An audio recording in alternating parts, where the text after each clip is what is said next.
Okay, welcome back to the Be Well Marathon. I'm Andrew.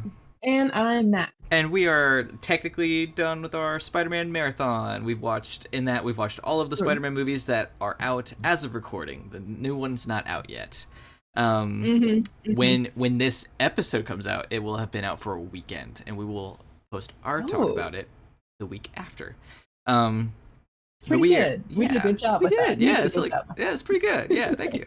We were on Spider-Man No Way Home. Came out December 17th 2021, directed by John Watts, starring, of course, Tom Holland, Zendaya, Andrew Garfield, Tobey Maguire, Jacob Batalon. This says Jake Gyllenhaal again. That's not true. I mean, he's in the opening, but that's not He shows starring. up. That Yeah. doesn't count. Willem Dafoe, Jamie Foxx, Thomas Hayden Church, Tom Hardy for like a second, Alfred Molina, and Benedict Cumberbatch, B.D. Wong, John Favreau, Mishra Tomei. There's like so many people in this, but those are the big. Mhm. J.K. Simmons, yeah, those are the ones.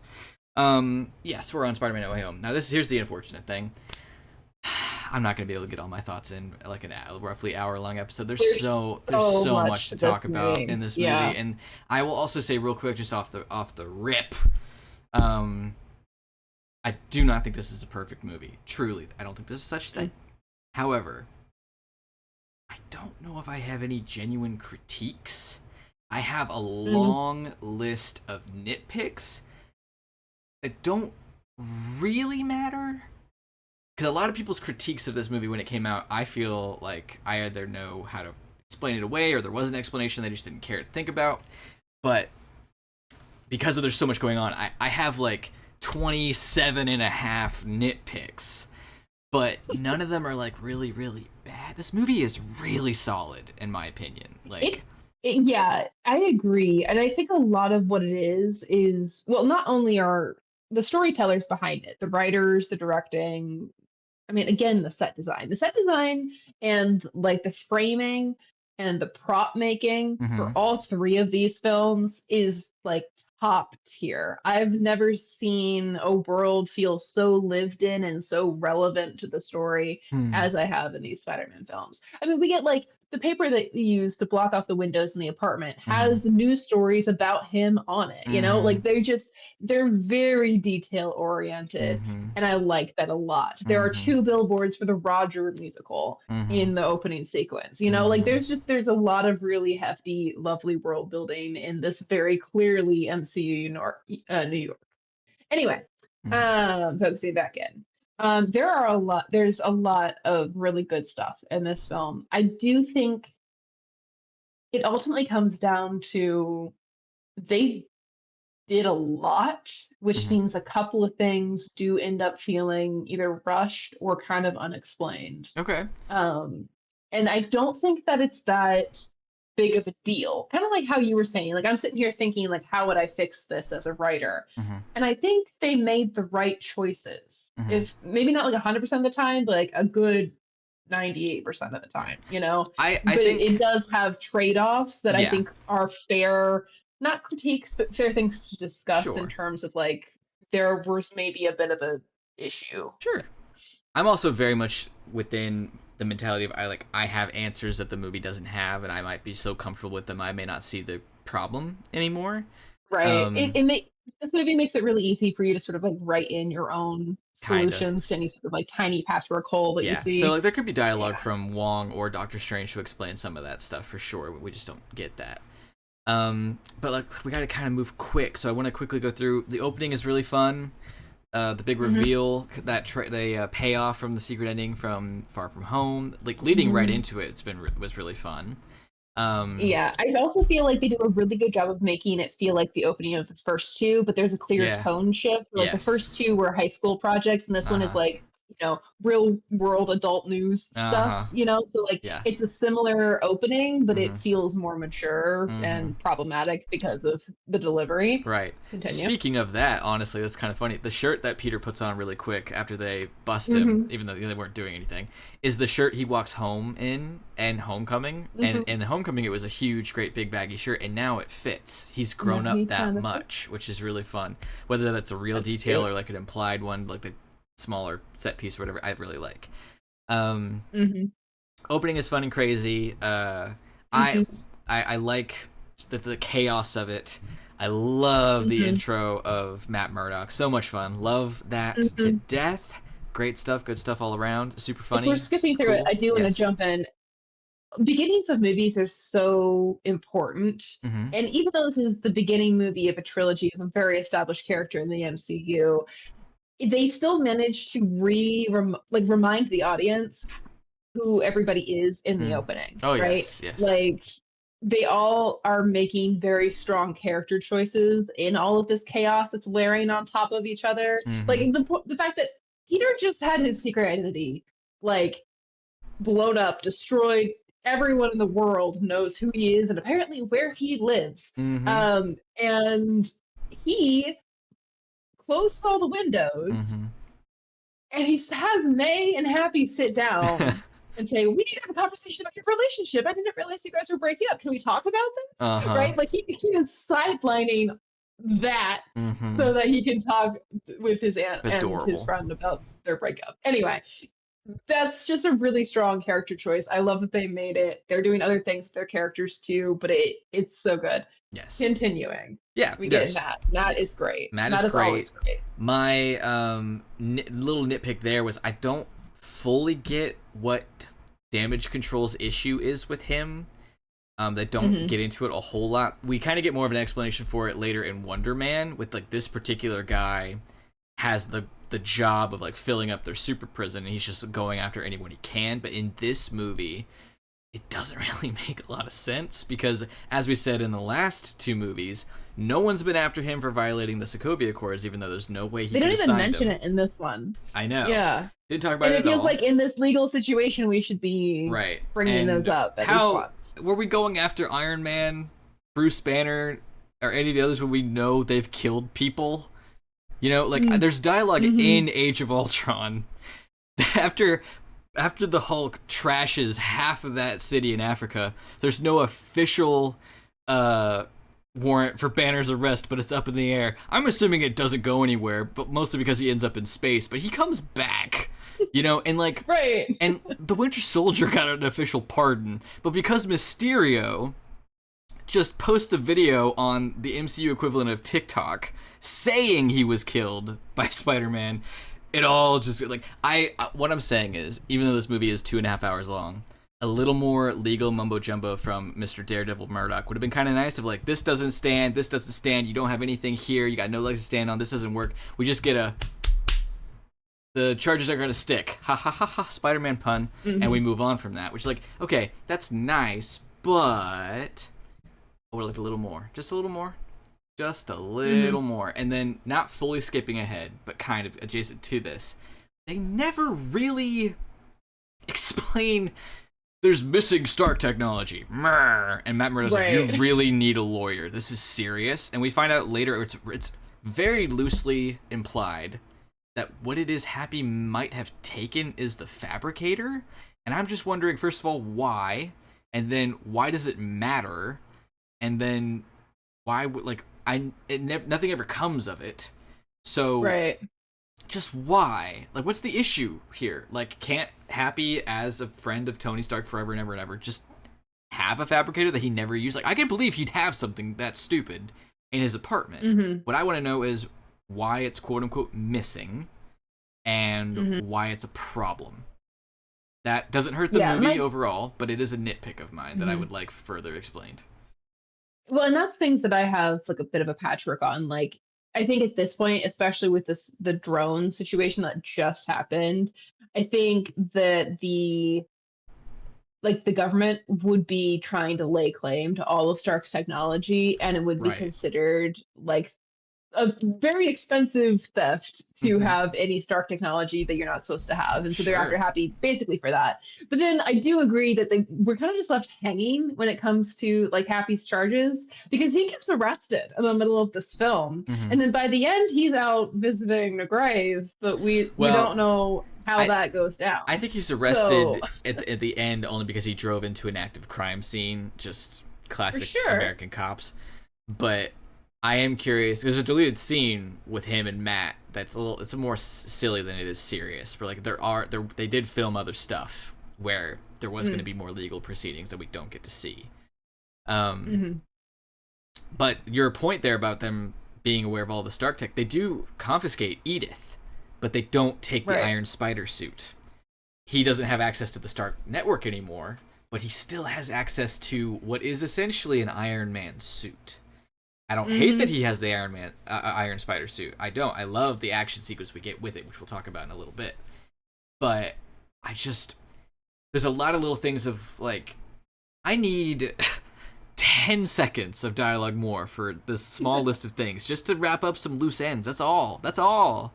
Hmm. But going through that, we're They're now. still able to get a lot communicated through the details, though. Like, That's I true. personally think that the time we arrive at the sanctum, right? Mm-hmm. Like, there's a lot of storytelling happening in quick heartbeats in the Mm-hmm. sanctum. Like, the doors open for Peter Mm-hmm. before he even like knocks or anything, and then like his ability to move even while knocked out of his body and everything. Like, that's Yes. from what I know, that's actually like comic book canon, Oh, I right? don't Like know. I don't that's know for something sure. Spidey can normally do. Like I'm pretty Ooh. sure it has something to do with his Spidey sense. Oh, Like for his Spidey sure. sense has him plugged into he's not like he's a natural mystic necessarily. It's just it has him plugged into those higher planes, and so Mm. he is comfortable in worlds of magic because of his Spidey sense. Cool. And since we just developed Spidey sense with Mysterio and we're now consistently using it well in this film, I kind of loved the whole way that like the Doctor Strange stuff went down in terms of like how Spidey is able to instinctively handle a lot of what Strange throws at him. Mm-hmm. Like that works really well in my book. I think some people were complaining about that just because it seemed kind of easy for I Spider-Man, thought but it was like fine, and it looks cool. We finally seems got a visualization of the little squiggly lines on top of his head. That was yeah. so fun. Mhm. I genuinely like that. Mhm. But yeah, Yeah, it was good. skipping back just for a second and then moving forward Mhm. because I do want to get to the sanctum because there's like a lot of this first, shall we say, the first act of this movie, Peter Parker's life. It's done well. I like it. We're applying to Mhm. schools. We're struggling. We're spending time with MJ. Love it. They're very We spend a sweet. The lot of time chemistry with is real. MJ in this film. Yes, yes, yes, It's actually they make a point out of making it clear that he relies on her, yes, which is tragic yes, considering how this film yes. It ends. is beautifully so. Anyway, The part where they all get rejected from MIT is tragic and beautiful and wonderful friend moment. And the part with mhm. Flash is genuinely hilarious, where Ned gets to say no Mhm. because we're actually friends with Spider-Man. It's so good. Um, I will say that's the closest I've ever gotten to like being genuinely upset with Flash. Flash is always an eye roll for me. That scene makes me like want to push him back out the door. oh Like, yeah, for please leave. This sure. is not a Yeah, moment for you. no. But then I like that Peter is smart enough to think, oh, maybe Doctor Strange could help with us because of his time travel ability, and not remember the situation with the stones because he hasn't had to think about Right. this. He doesn't know that, Right. like, for one, that they were destroyed because he was gone. All he knows is that they were around, and that's how everyone was saved. He didn't. I don't. I imagine he doesn't know. It's not super common knowledge that Cap took them back, and if it was, he had other things to Mhm. worry about. Um, Mhm. so I think it's a cool idea. I also I was thinking about this. I thought about this for the first time watching this movie because everyone Mm. always bitches and complains a little bit that there's always another superhero in Spider-Man movies. If we get an MCU movie in the future about Spider-Man and there's not another superhero in it, I'm genuinely going to be upset because I did my time. 12 years of it in Azkaban. I don't want to go back to Spider-Man being the only superhero in his movies. But Right. the point being, in Homecoming, it is babysitting. Another superhero is Mhm. keeping tabs on him. And the second one, it's recruitment for work, Mhm. basically.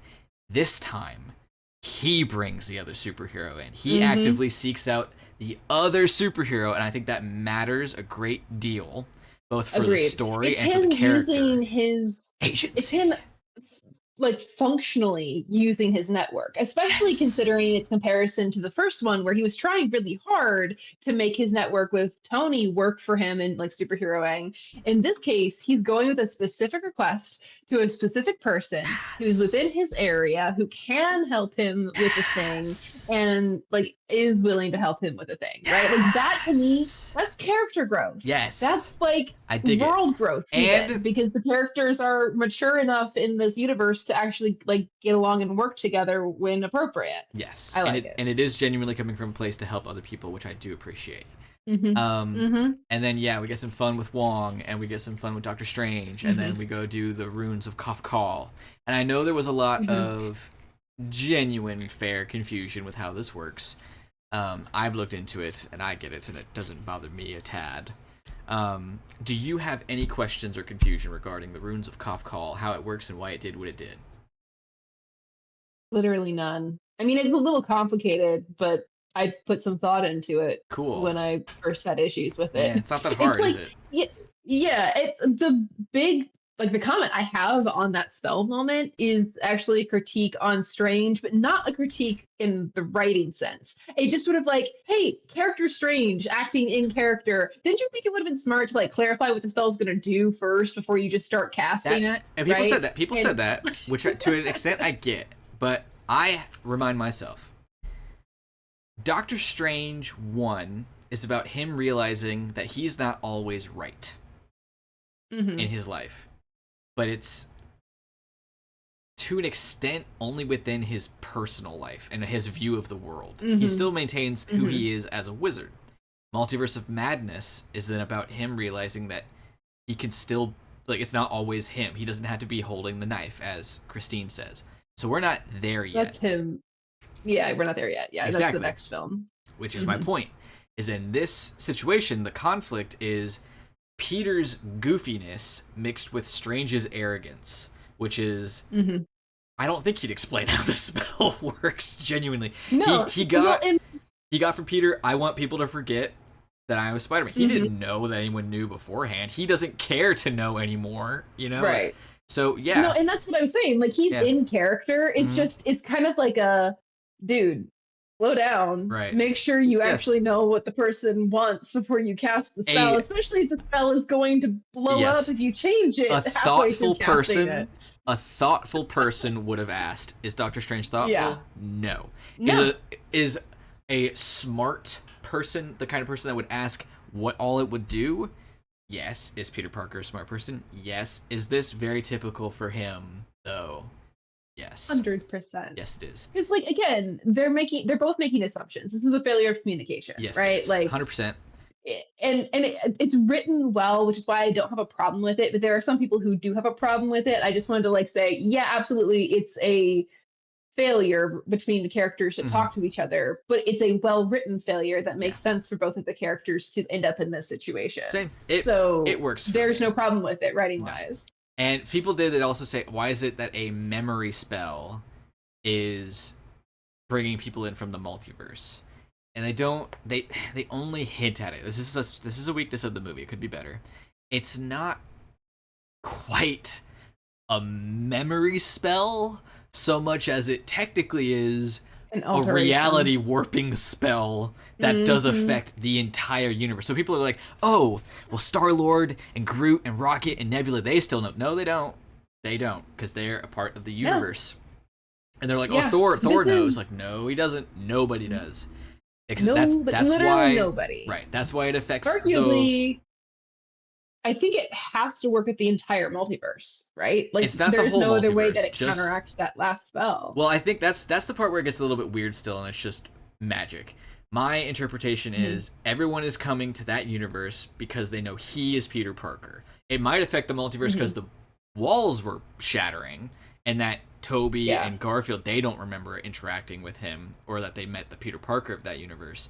But the first part, the first spell that Strange does, it's not like making the whole multiverse forget. It's just No. it Mhm. you're affecting the walls of your universe by doing this spell. And then when you do the spell Well, badly, you break parts of the wall, which that maths for me. yeah. That's Well, fine. and you have to remember that in MCU canon, magic is dimensional energy. Mhm. So it would make sense that if a spell backfires, it would mess with like Yeah. multiverse Works rules. for me.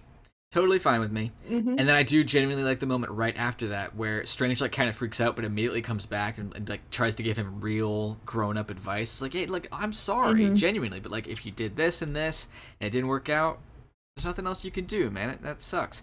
And then we get a genuinely good I'm still a teenager, I didn't think this through moment of like, are you fucking serious? Like, that is all fantastic, and I love it. And then the sequence after that, the bridge sequence, I love it so much. It's so good. I gotta talk about the first part before we get into like the meat and potatoes, because there's this really, really, really, really good setup. Because I hear you ask, Mackenzie, because you're a dum-dum. Oh. I hear you ask. Oh, sure. I hear you say, how is it that Dr. Octopus knew where to find Spider-Man? Well, we get this wonderful, silly little setup of Peter being annoyed that the news cameras are following him. The car we pass before we get to the lady is a girl watching the news on her tablet. It's being shown everywhere. So all he has to do is see it. Helicopter. Exactly. They showed the world where he is, which like it's so good, because that's a genuinely good question beforehand. Is like, how is it Doc Ock shows up at the perfect time here? It's like, well, because he's on the news all the time. Like they set it up really, really well, real subtle like, and I appreciate that. The moment with this assistant vice chair, something, teacher, chancellor, I think, yeah, Miss Lady. I don't know. It's good and it's funny, and again, it's a really good reminder. MIT lady. Yeah, it's a good reminder that he is still technically a child. Like he's 17, well, but it's so funny. Like, I love this movie in general for its acting, but this scene is a great example of, I guess, Tom specifically, his acting ability, where like he's all in a rush to get there, but then he lands and he like in his crumpled suit. He's wearing a suit. Adorable. He went home to put on a suit and it's crumpled. But anyway, he lands and completely presents himself as a regular person. He doesn't land as Spider-Man to make his introduction. He lands as himself in a crumpled suit, clearly nervous, goes and politely knocks on the door, right? Has this little conversation with her, realizes something is up, immediately gets into like superhero job mode. He gets super serious. He's like, you need to get out of the car and get out of here. And then he like starts handling the problem, right? Like and there's a clear physical transition. He loses his nervousness. He goes all business. It's very good. It's very good. This whole movie is filled with great acting choices, and that is one that works really well. Yep. And then we get, of course, the Otto. Oh my gosh, Dr. Octopus is back. He's here. I love that we start with Otto because I think it best introduces how we're supposed to handle these guys. Where Otto is like the character you arguably, maybe the Lizard could be the other option, but you feel bad for this guy because he's clearly not what he once was, and he's sympathetic, and he even ends in a sympathetic way versus like an aggressive way. Well, that's what I was gonna say. I think he's the most iconic Spider-Man villain we've had up to this point. Like, sure, say what you want about Green Goblin, whatever. Goblin? But no, because it's because of what you added. He is a sympathetic villain. He was a good guy, and like I complained about Spider-Man 2, like you should have made him that likable. But because he is that likable, we like him more than Norman Osborn. We like Otto Octavius. 100%. You know, like. So he's the most iconic. It was good to have him in the first trailer. It was good to have him be the first villain we deal with. So I agree. He's also arguably the least murdery once he finds out that it's not his Peter, right? Like he's the one that's going to be most curious about what's happened rather than just sort of like stabby. Yeah. And the fight sequence is great. We have some long shots. I know some people didn't love the overuse of CGI. I don't care. We had the puppets. The puppets were fine, but they look like puppets. I love that they look big, aggressive, metallic. They also make a point. Peter really only gets one kick in. The arms do block the punches, which is nice because we are definitely in a time now where if he landed a hit, especially with the Iron Spider on, that man is dead. Just dead. So he's very strong right now. yes. So it was great. And then him ripping the suit off was really cool. I like that. People were super excited for that. There was this whole discourse about the Iron Spider suit back in the day, which was so fucking stupid. But it was cool to see in this moment him rip it off and be aware it's nanotech, and then it pairing with it. I thought was cool. That was such a fun idea. I really liked it.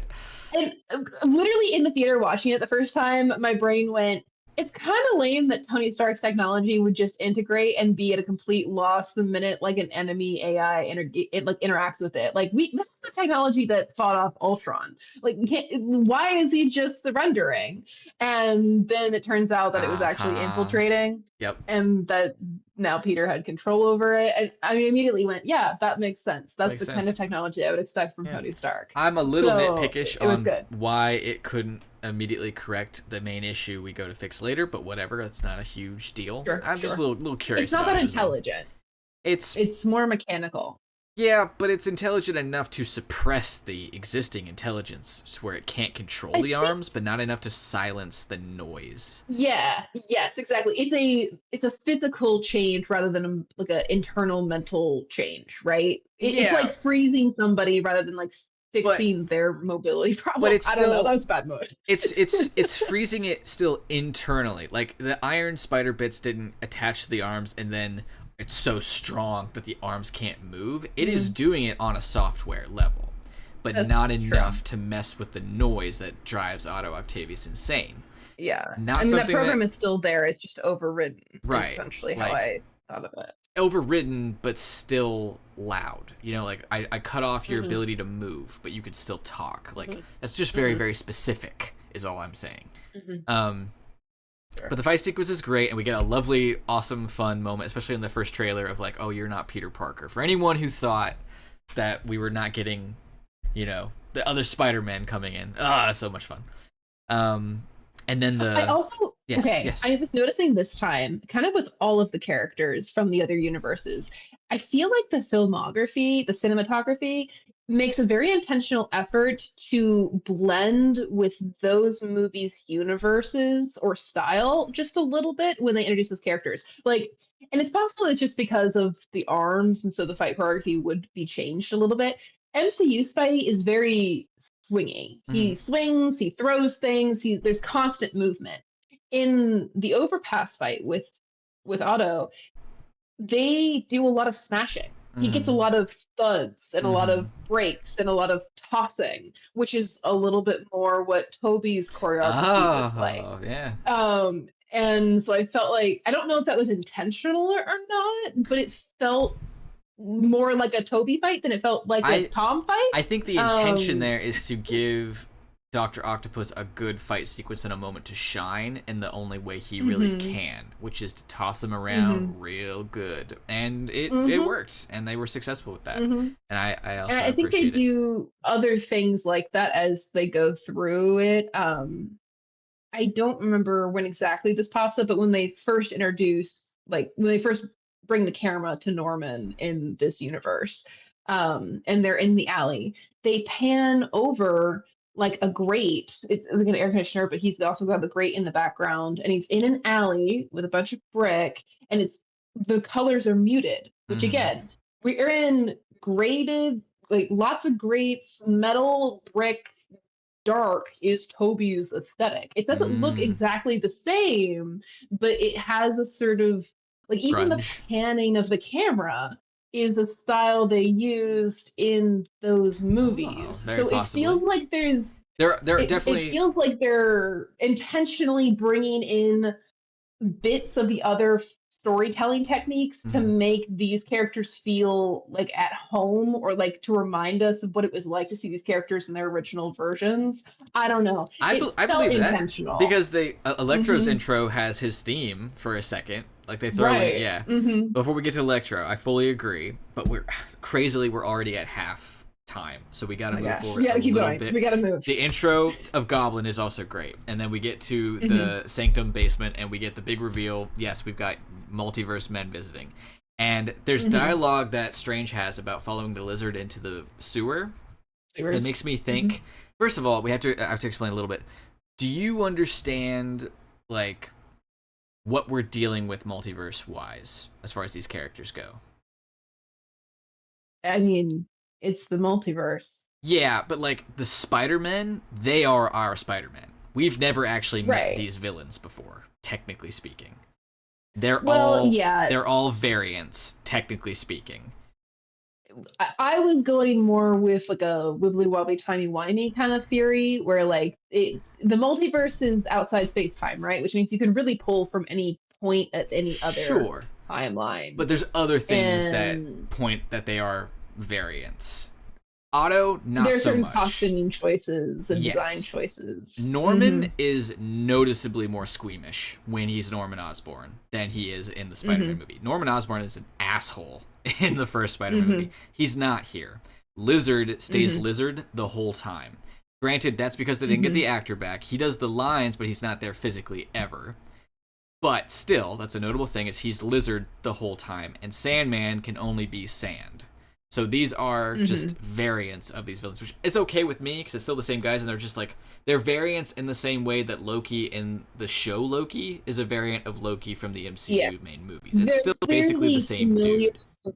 with the stories that we know, but their actual like timeline and placement has to be Yes. different, at Right. least in some way. Right. If only because once we fix them in the end and send them back to their universes fixed, that It would doesn't. change Right. whatever end Exactly. those characters would Yeah. have. So it's like So Toby is from Toby Universe 1, and Goblin is from Toby Universe 2, and Ock is from Toby Universe 3, and so on and so forth with the others.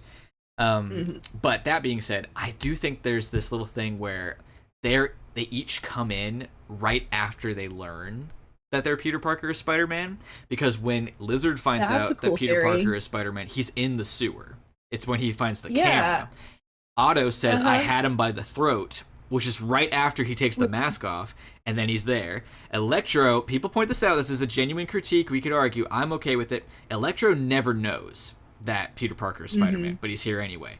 But people point out that he was in the grid downloading info and might have known it subconsciously. Mm, I'm into this shit enough that I'm okay with that. Like, honestly, that's fine with me. But he learns It that. makes the film better, so I'm fine with us Right. hand waving it. Yeah, and then he comes into the universe right after that moment. I'm okay with the idea of Sandman. He has the conversation with Peter, he flies away, and then poof, then he's there. So I kind of like this idea that from their universes, it's all right after that moment. It's just kind of fun because at least it aligns with at least 3 of them. Yeah, I like that a lot, especially Yeah. since again, like I feel like true multiverse doesn't have locked timelines, right? Like you because it's outside space time, you reach over and bridge with whatever point of that timeline you want to bridge with. So I don't see any reason as to why they have to be pulled out at some sort of like like equivalent time passing from the trilogies or anything. Sure. I'm because of the timey-wimey wibbly-wobbly stuff, I'm more comfortable in thinking they're each from their own universe technically, so it doesn't break any kind of time. Because Sure. at the very least, it creates branch realities, very Loki style, which is not necessarily a bad thing, but it's I think it's cleaner to think they're each from their own universe technically, but off by so little a margin that they can't say they're from the same universe. Quickly moving to just a couple of things I want to say before we get into like some more details. We get the mission from Strange and we recruit MJ and Ned, and it's all great and all fun and lovely, and we're going on our mission. Actually, I can't say the nice things I want to say because there's other stuff we have to get to. This is where we get to my only genuine, full-blown critique of the movie. Full-blown. Mackenzie, I hate the Inside Out suit so much. It doesn't. Let me explain.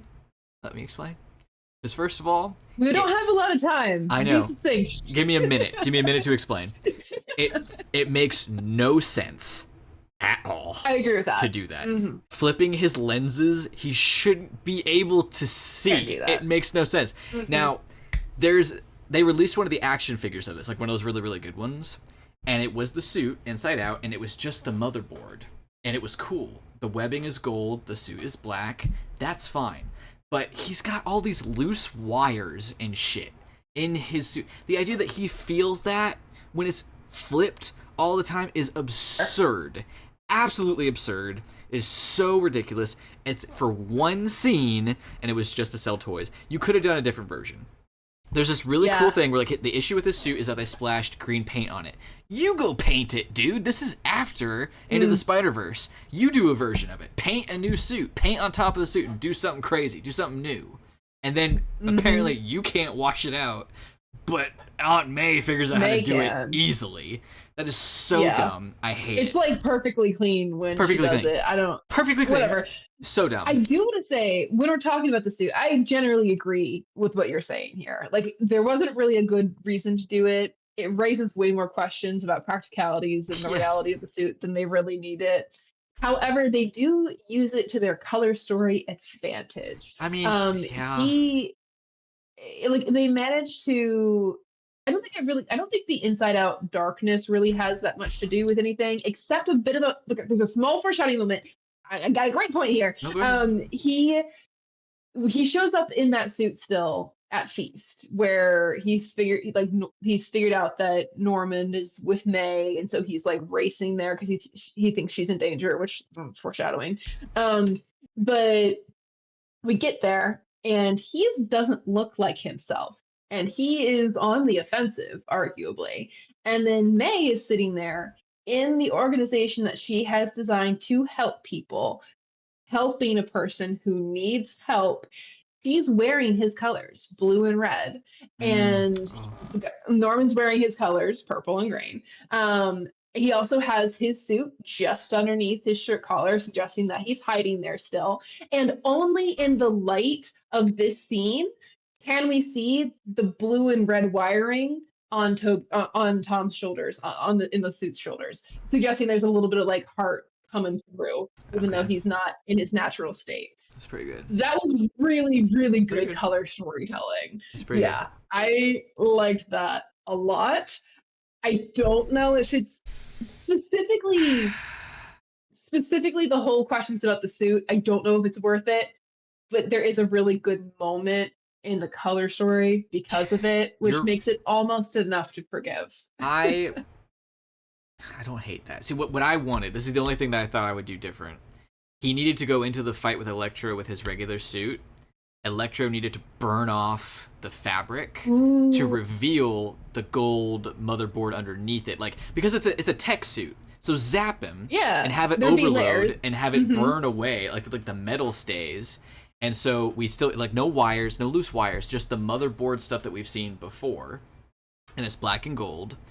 And then when he gets there to Feast, we get this really good moment of, like, the villains are taking their toll on him, deteriorating him, but it's Aunt May with the Spider-Man colors that brings him back. I like that, because then I do like the combo suit that is made from the remnants of the Iron Spider. Yeah, but I think there's another version of that where instead of gold, he goes through the rest of the movie, right? This whole sequence with the black and gold suit, and we get the Ock arm back.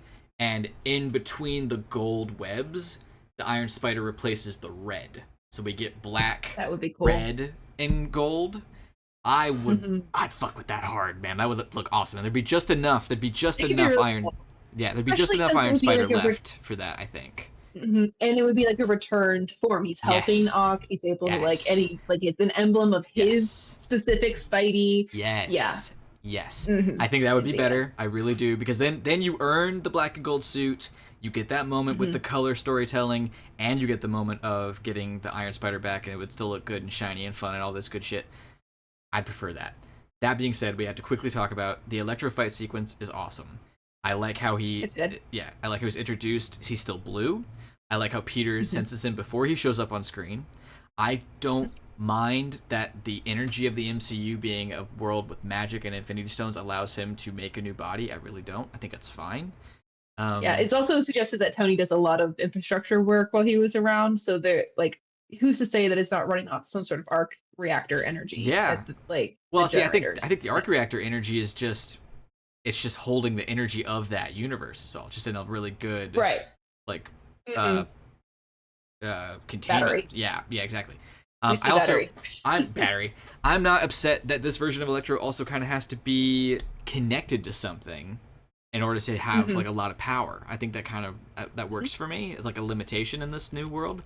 I think I Jamie mean, to be Foxx, fair, I think he was always pulling from power sources in the original version. Like he wasn't generating that he electricity within himself. he could charge himself and then he had power to use. This one doesn't seem to be able to Okay, do that unless he is directly that's tapped true. into something.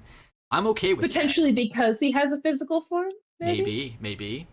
I think Jamie Hmm. Foxx is enjoying this portrayal a little bit more. He's still unhinged and Yeah. crazy, but way more believable, way more fun.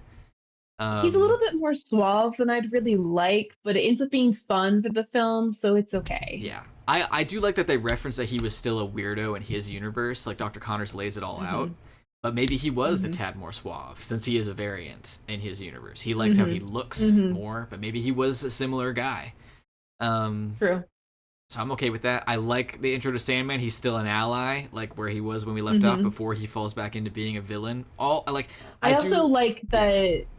Sorry, go No. ahead. Go He on. doesn't. I know. I'm talking a lot. I was Yeah. just about to say I like that they all have their own villain motivations that we kind of explore. They all have a Yes. different reason, and they're all believable. Very important. Yes. Yeah, very important. And honestly, one of the things that the movie does balance really well, even though there's a lot to balance with it. I liked that it doesn't feel like much until you really think about it, but our previous Spideys, Toby and Andrew, they don't really know what it's like to work with a team, Mm-hmm. or at least not with a superhero team. Whereas Tom Spidey totally does. Like that's kind of where he started. So when a superpowered somebody shows up who he doesn't recognize, who knows his name and wants to help, I he know. immediately jumps into team action Yeah, he with that does. guy. Yeah, he's He's used like, to this "Here's the idea. plan," Uh right? huh. Yeah. Good point. And he Yeah. actually gives him a battle plan, and it's Mm-hmm. like you don't even think about it because it's so natural. But that's not something that should be natural to the other Spider-Man, but it should be natural to the MCU Spider-Man, Mm-hmm. which I thought was That's a good. fun little detail. That's good. It is a genuine critique. Not one I really care about, but it is a fair critique. What the fuck is Sandman doing out there? Why? Yeah, I don't know. Like, I believe, Electro kind of going at, like, he's following the power lines. Like, that's fine. Sandman, though, that's a big coincidence. Whatever. Him talking as a tornado, not talked about enough. That was awesome. Like, when Sandman says, I can't hold it much longer, you can see his face moving and talking. That's just a really cool shot, Ooh. in my opinion. Mm-hmm. Then we get Electro, and we're using. Oh, we didn't fully skip over it. Sorry, we're using our cool magic web shooter thing, and we're getting Mm-hmm. everyone. The tree bit is great, and then everyone there, and they're talking about their respective universes, and Ned putting together like, is this a tree or just a crazy scientist that turned him into a tree? Because half of Spider-Man's villains Right. are crazy scientists that turn themselves into They got something. turned into something. It's just a Yeah. tree, man. It's just a tree. I thought that was a genuinely funny bit Yeah. too, because at a certain point in especially the MCU's universe, you'd start questioning things like Yes. that because nothing Because is for sure because anymore. there is a tree guy and we do know There is him, a so tree it's a guy. fair question. It's a very fair question. So yes, that's all great. Love all that. Wow, we're running out of time. Real quick, the a wonderful thing that's done throughout this movie after like the halfway through the second act, the interactions between the villains are genuinely interesting and fun. Minus mostly Yes. the lizard, which I would say kind of fits into a genuine critique. Is Oh, the I kind lizard? of liked I him. like him, but he's phoned in for sure. He's 100% Maybe a phoned little in. bit. He's 100% phoned Hmm. in. Um, the other one's like, yeah, they have the same issue with Sandman that they do with the lizard, but Sandman's involved. I love the moment between him and Hmm. Electro in the condo. I like how he Hmm. confirms what the other guys are saying. He's like, yeah, they're both dead, actually. Like, this is crazy. I don't like, this is Hmm. wild. I love all that. I love the moment between Otto and Norman. I love the moment between Electro and Lizard. All of them just chatting and talking, and the reveal of like we're all going back to die. Like it's a really really cool thing, and it's a really interesting crux.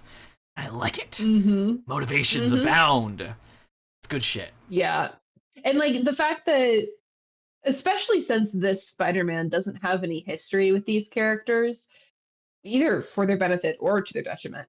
Um, the fact that he hears they're going to go back and die is enough for him to be like, well, I'm not sure that I feel great about that. And then, of Mm-hmm. course, for Strange to be like, that's the multiverse, bro. You're not going to be able to save everybody in the Right. entire multiverse. They don't belong here. They're breaking things. They got to go back. Um, Like and then that whole fight sequence. I don't know. There were a fair amount of complaints about the interactions between Strange and Spider-Man in this film, and I felt like all of them were not good complaints. You know, like Yeah, for sure.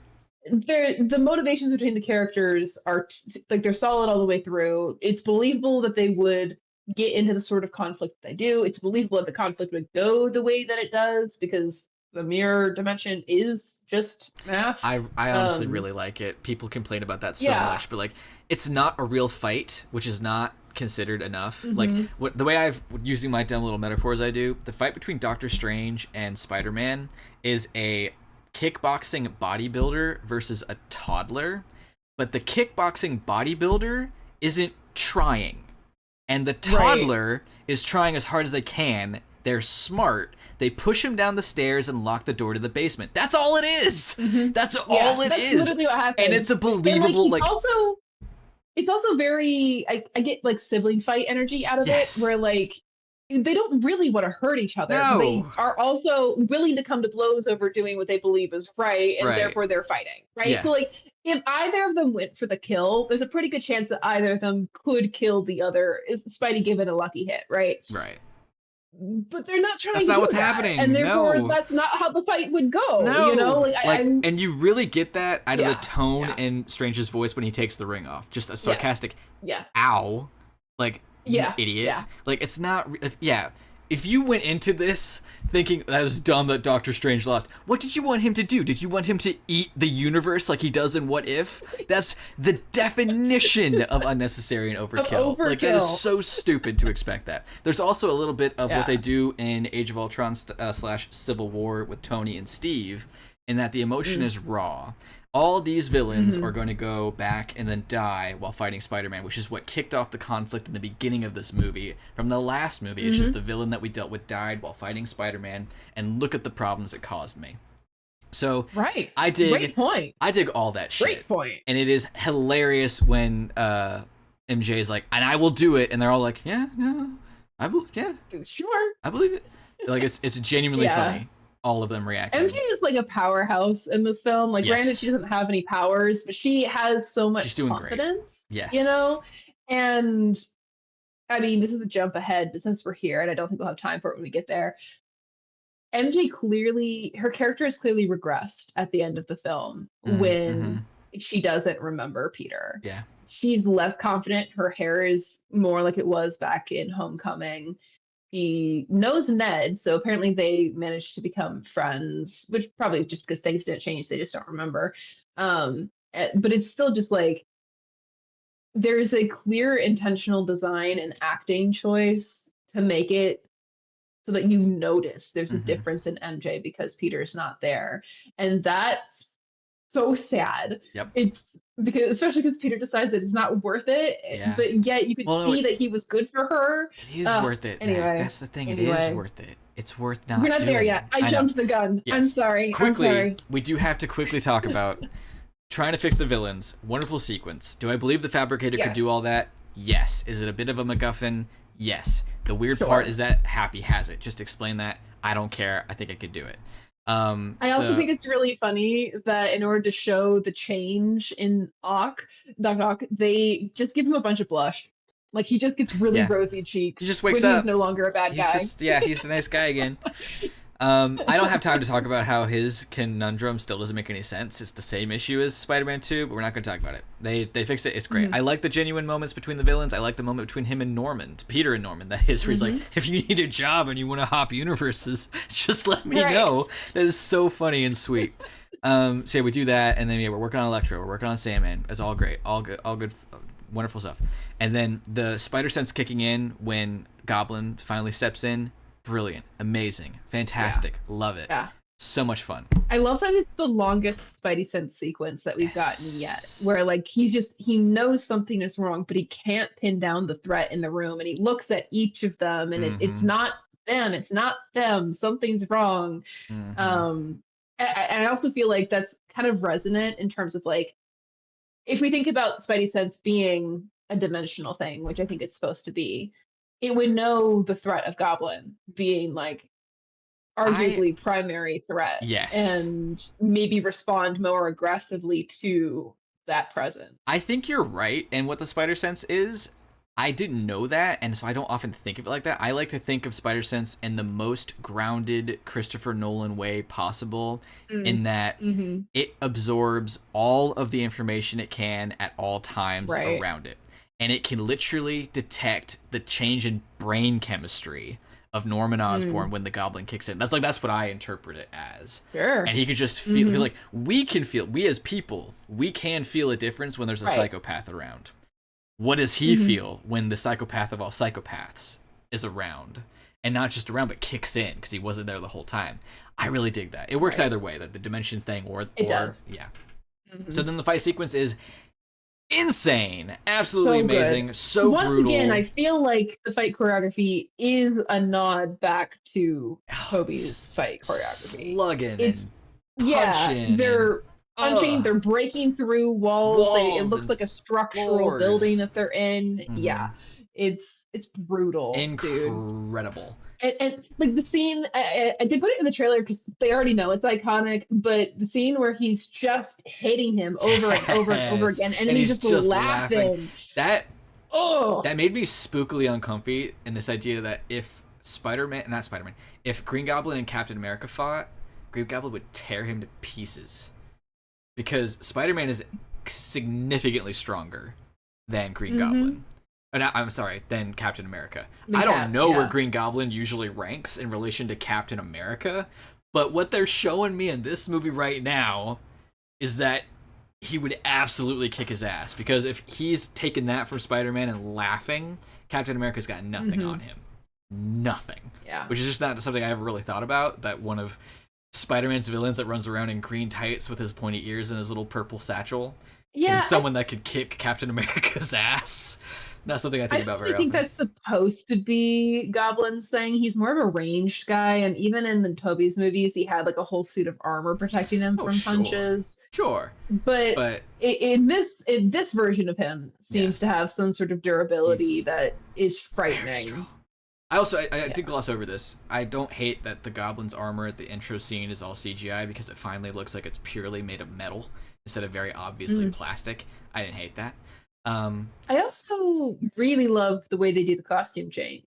Me It's too. brilliant. Yeah. There's a Like version of it he's though where he puts the goblin mask on his glider to create the bat style glider from the comics. I wish he would have done that instead of yeah, no, shattering that it. would have been good. I wish he would have done Mm-hmm. that. That would have been really Mm-hmm. cool. Yeah. But anyway, Yeah, that'd have been cool. But no, but like the way that the hoodie in particular, like yes. first the hoodie is the disguise, right? It's Yes. hiding the suit, and then the hoodie starts to tear in the fight, revealing. And by the time we're at the end of the fight, it's actually a part of the costume. Uh He's huh. wearing his comic hood with Yes. just his armor. It's Mm-hmm. brilliant. It's so good. I Yeah. love it a lot. Me too. Um, I don't love what comes next. Yeah. Tragic. Heartbreaking. Terrible, wonderful, beautiful. With great power, there must also come great responsibility. She's the only one that says it word for word, which is cool.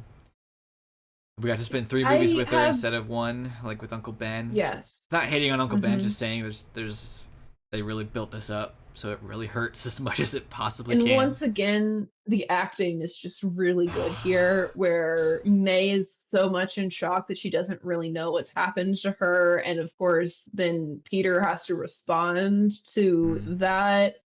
Uh, mm. and he doesn't move until he gets shot, I even though know. Happy's yelling at him to run. Like it's a really, really intense written scene. I also have a hot take about the great responsibility thing. Oh, go Um, on. and I don't know if it's I here's the thing. I thought of it while I was watching, and I honestly don't know if I 100% agree, but I think it's an interesting enough idea that I have to like float it out there. Um, it's possible. I think it's possible that this version, the timing, the context, and the delivery of this with great power comes great responsibility might be the most emotionally significant one, Hmm. even though it's not the classic one. Oh, Where it's yeah. in the classic one has the classic one has the essence of what it is to be a superhero, which is to step in and do things when people are going to get hurt, Mhm. right? That's the essence of superheroism. But what Aunt May is telling Peter at this moment is not that you should protect the innocent from the dangerous, but that it is your job to step up and help the dangerous, even if they've hurt you, Mhm. which is a whole nother level of responsibility. Mhm. That's like that's not your average person's supposed to responsibility. Mhm. That's a higher calling. Yeah. And she's saying this as the guy she's telling Peter to help, or at the very least not to regret trying to help. She's saying that as she's dying Mhm. because of that guy, right? Like great power comes responsibility makes us feel guilt over Uncle Ben's death because we didn't prevent it. Aunt May is saying, even though it killed me, it was the right choice, Mhm. right? And that's next level. That's a whole nother kind of message, and it completely changes. Not completely changes the way you think of Spider-Man, but it can. That's way more emotionally intense, and that's way more emotionally demanding, I think, than the original. I And agree. I also feel like the movie does a good enough job where I think it stands. I think her point is well made. Mhm. Like she's kind of proven right in the end. Yeah. So, like, I initially didn't. I kind of felt like they phoned in a little bit. They're like, "We're gonna kill her now, so we have to make her say it so somebody can say it." But as I'm thinking about it, it's just a paradigm shift. They want us to be thinking about this quote differently with this movie, Mhm. and I think it I works really well. I agree. The my what I thought you were gonna say is that there is this unfortunate thing of in this universe, Uncle Ben didn't say it at all. So was Right? there something said or significant that happened before his death, or maybe not in this universe? But I don't. I don't think Uncle Ben has any connection to Spider-Man in this universe, not other as than like much. he was his uncle. He You know, says the thing in Civil War, when you can do the things that I can, but you don't, and then bad things happen. They happen because of you. And so it sounded like he had been told the responsibility thing and just wasn't saying it outright. wasn't But being eloquent. Yeah. yeah, which whatever. I agree with everything you said in May's version and how they frame it. And then yes, we all Mm-hmm. cry, and then we slowly get to change the tone as we get to experience things through Ned and MJ's eyes of being sad and then being shocked and then being surprised. Because our Mm-hmm. Spider-Men are Mm-hmm. here. I don't have an issue that Ned can do magic because the rules for the sling ring were just you have Love to it. believe it works, and he does, which is Mm-hmm. fine. That's fine with Mm-hmm. me. It's great. So yeah, Yeah. we get our Spideys, and the sequence between MJ and Garfield, one of my favorites of the entire movie.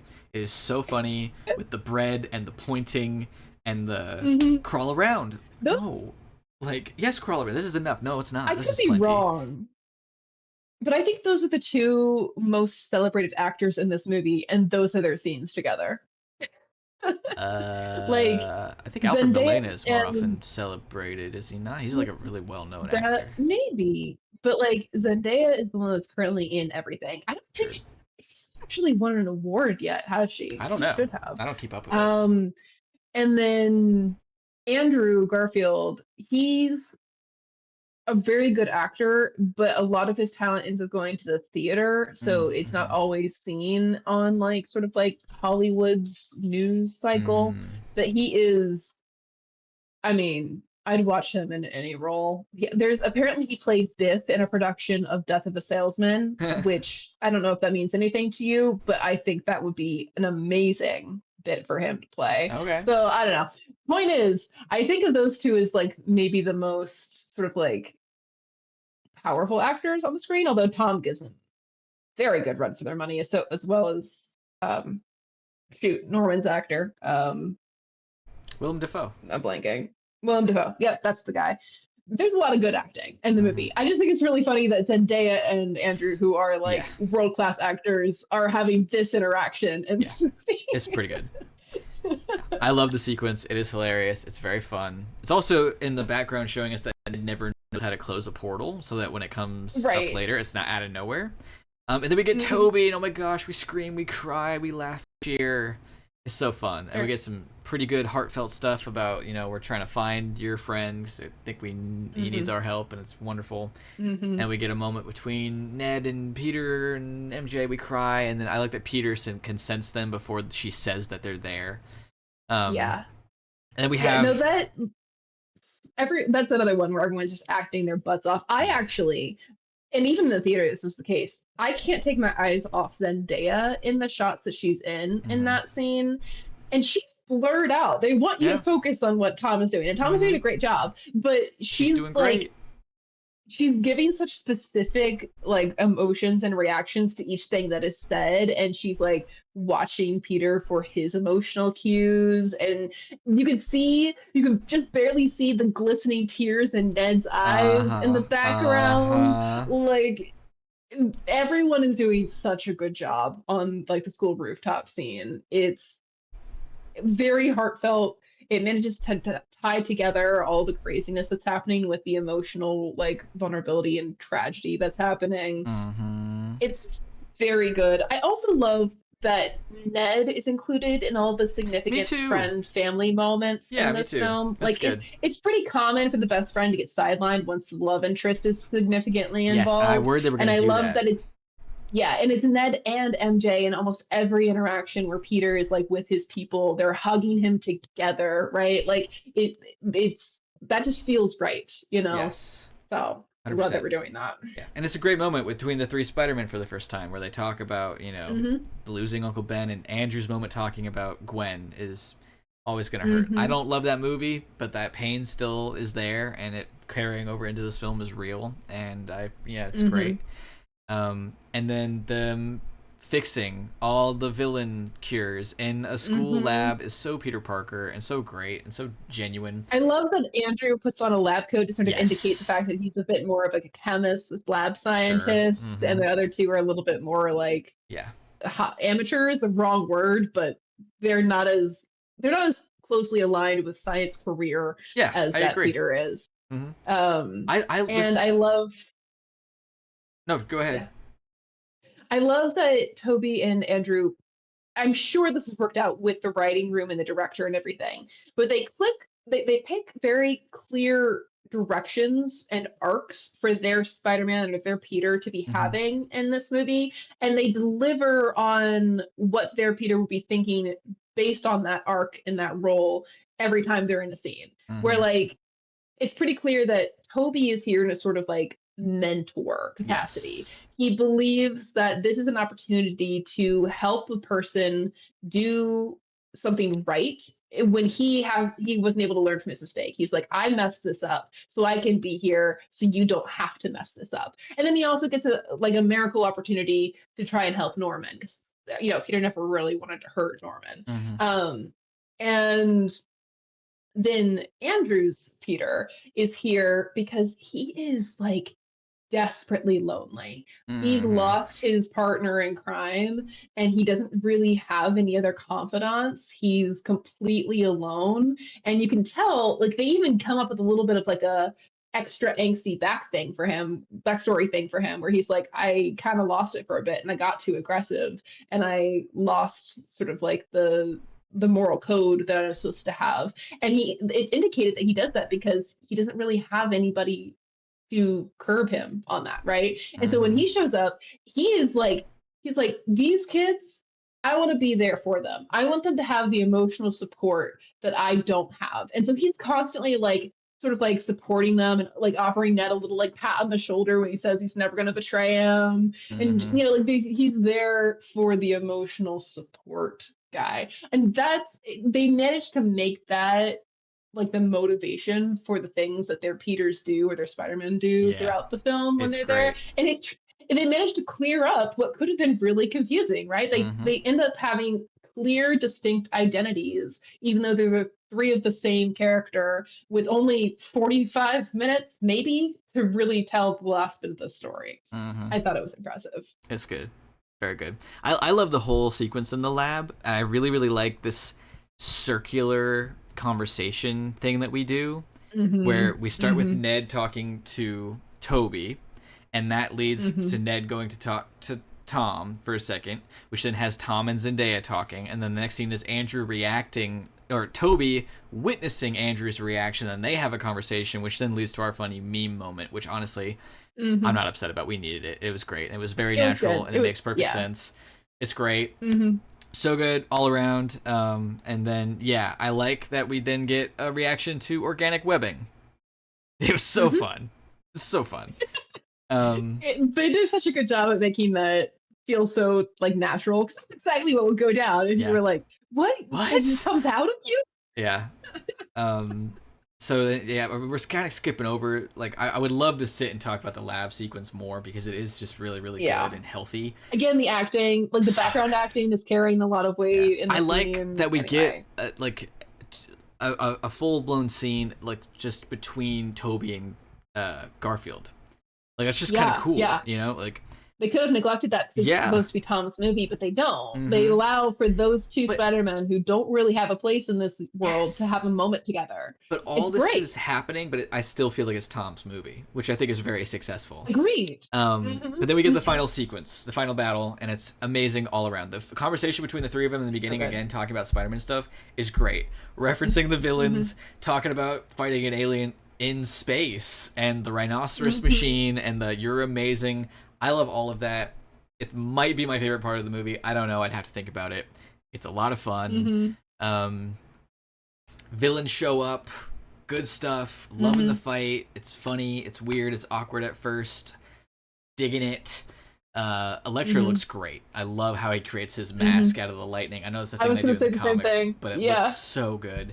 Oh my god, it looks so good. And they managed to make the worst design ever. Actually, one of the coolest in the film. Anyway. Oh, it's so fucking cool. Because it's such a dumb mask. But yeah, it just comes out of it. Oh, it's so good. It's so, so good. And the Sandman's there doing his thing, and Lizard's there doing his thing, and we get some fun running around with the Lizard. I would like a little more explanation on what exactly Lizard's motivations are, because he's the only one who I don't know. That's the one I noticed. He shows up at the statue, and I don't really know why he's there, why he would want to stay. Like, it's not really explained. It's not. Other than maybe he just doesn't want to die, but he doesn't know. That's the thing. There's a mystery to it. But it's weird. My only thought is that he's definitely the craziest of them all, but I don't know. I do think it's kind of funny that he ends up in this whole sequence. He ends up being the one that goes into the school because he attacked Peter at school in his film. So Mackenzie, I caught it. Funny. I caught it too. It's fantastic. Callbacks abound. I love all the nods and callbacks to everything all over the place. Them then having to discuss that they don't know how to work as a team, and then they do. And then we get this amazing swinging sequence that ends in this landing that is quite literally over 20 years in the making, and oh my god, it was so cool to experience that in theaters. Oh my god, cool. So awesome. I like that. This movie had a lot of audience reaction when we watched it in theaters, and it deserved it. It did. It absolutely did. And then we get our big old fight, and then Otto shows up, which is great, and it's cool that he gets to help in the end. I like that Electro's suit has the arc reactor tied into him, so he gets the power more spread out, and plugging in his cure makes it go faster because it's applied to his whole body, which I think works. All wired up. Love that. Funny little moment between Garfield and Electro. I appreciate it. I think it's just kind of sweet. I love. It feels like a nod to Miles. Oh, of course 100%. It is. Yeah, but I love more Otto holding the arc reactor and doing the whole power of the sun in the palm of my hand. That is an amazing way to bring that back. And then a cool moment between him and his Peter. And then Strange being surprised that the plan is working is great. And then him reacting to the other Spider-Man is really funny. And then them threatening him basically was like, hey, he could have used your help, you son of a bitch. Like, what do you mean, Grand Canyon? So great, all that. And then the final fight with Green Goblin is brutal and crazy and wonderful, and Strange trying to hold the universe together is awesome. And then there's this blink and you'll miss it moment where, as the scaffolding folds, Toby has to web up Dr. Connors, this falling naked man, so that he doesn't die, while Sandman just sits in the top of the Statue of Liberty, which is great. Good for him. He's safe. I do think it was kind of smart for Toby Peter to use the Statue of Liberty to contain Yes. Oh, very, Sandman. very well Like, done. and he would know how to do that because he's familiar with Indeed. like Sandman's MO, Yeah. how it works. Uh-huh. They're able to use each other's strengths really well in the fight. And again, they're doing so much storytelling and so many details in this bit, and it still feels well paced. Like a Mm-hmm. lot's happening relatively quickly, but it's happening at the pace that it would within a fight of this like dynamic these dynamics. Mm-hmm. Um, even like the moment where MJ's falling I and know, I Peter was gonna can't say. save her, so Andrew's Peter goes and saves her. It's a small, relatively quick moment, but that's Oh, but how it would everyone feel in knew. that, and you sit in it, and it Mm-hmm. like she's like, "Are you good, man?" Especially considering their earlier dynamic, it's really funny to see him like that teary Yeah. over her, and she's Yeah. like, "Are you good?" Yeah. It's a great moment. Oh, It really is. it's so I good. like I like that the fight sequence takes place on a giant Captain America shield. As I like to think a Yeah, callback to the first thing that Spidey does in the MCU is steal the shield, and Ant-Man was on it at one point, so it's it's like the whole also thing is flipped. a really fun evolution around how this Spider-Man has consistently operated around national monuments or just like Yes. monuments in general. Yes, we're always It's trashing something. that's been a running joke, right? And even in this film, there's a running joke about how he's going to like, is he going to, what national monument Another is he going to landmark destroy he's going to next? destroy. Funny about the Statue of Liberty one is they show a poll earlier in the movie on the TV where it's Yes, not yes. popular To that put the it has shield that on it. change in Uh Captain huh. America shield. Yeah. So when he destroys this monument, he actually just fixes it, Just fixes it. right? Like he's still destroying a national monument, but the actual result of this one is that it's back to what people would have preferred anyway, Yep. which is a really fun way to sort of like continue that trend. Mm-hmm. I also think it's cool because it's like the sixth, seventh Spider-Man, eighth Spider-Man movie, and we've never really done anything with Statue of Liberty before, so that's cool. You know, we've been Yeah, in New York for true. most of them, so here we are. Mhm. But yeah, Mhm. the fight sequence is great, and Toby involving himself so that he doesn't kill Green Goblin is good, and the funniness of like, is that happening or am I dying? That's all great. Ned getting the cloak for a I second is also okay, wonderful. we're kind of skipping over it just because Strange shows up and starts casting a spell kind of in the middle of the fight. Yes. But when Peter makes the request to change the spell, Strange says, "But all the people who know and love you, we will Oh yeah. forget who Oh, you are." I And got it's that. like I Uh, know it's meant to be caught. It's right there. But there's a bit of an acting choice where like you can see him intentionally choose that word, like he's deciding in that moment that he's included in the mhm. group.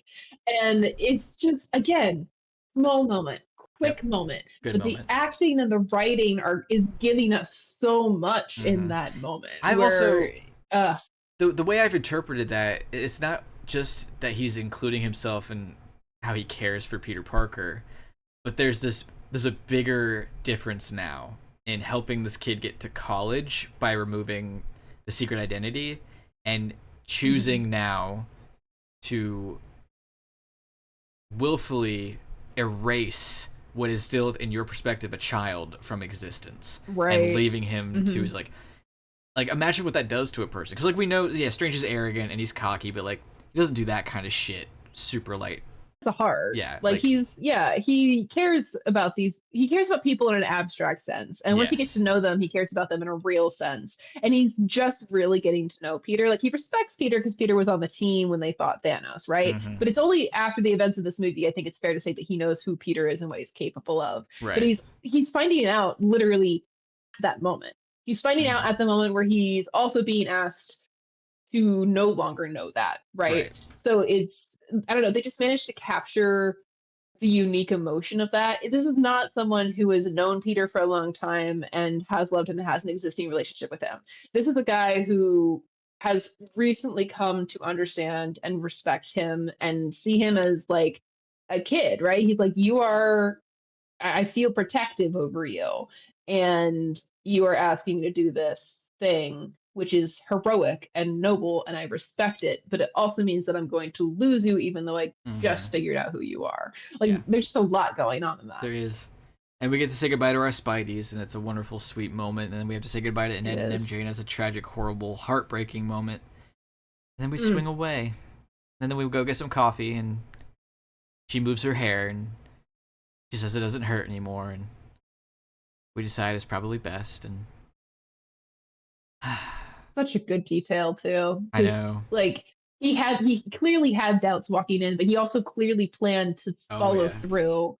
Also, And even though he faltered at first, he was like, I'll just stick it out. And yeah. then he was given a reason as to why their lives are better. And then he was given a reason as to why their lives would be worse if he Yes. were Very involved. true. And And like I know he's ugh, still 17 the and all sucker that, but punch. real quick, Peter, don't do that at work. Let her get Yeah. off, first before you Yeah. don't do that at work. That's just not. Yeah. I That's think not it was cool. supposed to be like a hangout for them, so he didn't think about it, but Probably not. it But would be a lot. It would be a lot. that wasn't gonna be cool. Then No. we end with our new shitty apartment and our GED test manual and our brand new I know. suit, and I'm digging it. Okay. It's cool. It's a cool place to Mhm. end. It's sad and tragic and the It's a most alone really good Spider-Man's place ever to been. end. It's a cool place to end. What a marathon. One more. hmm Starting what I It's gonna think is be supposed to worse. be a new trilogy. So here we go. My number one fear, not necessarily that I think this would be a bad writing choice or anything. Like it could still be an excellent addition to the story. But my number one fear going into this film is that they're going to find some way to make Peter's life even worse than it Oh, already is. probably. A lot of people think MJ dies. Yeah.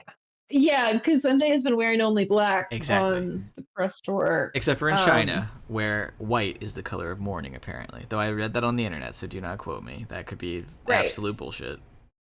What I'm praying for right now is it's a red herring sort of thing where she's actually alluding to Venom, but she wants us to think Aha. that she's gonna die. But I don't know if that's real. I think that's just me making things We'll up so I feel better see. about myself. But listen, has this Peter made it through a movie without losing somebody?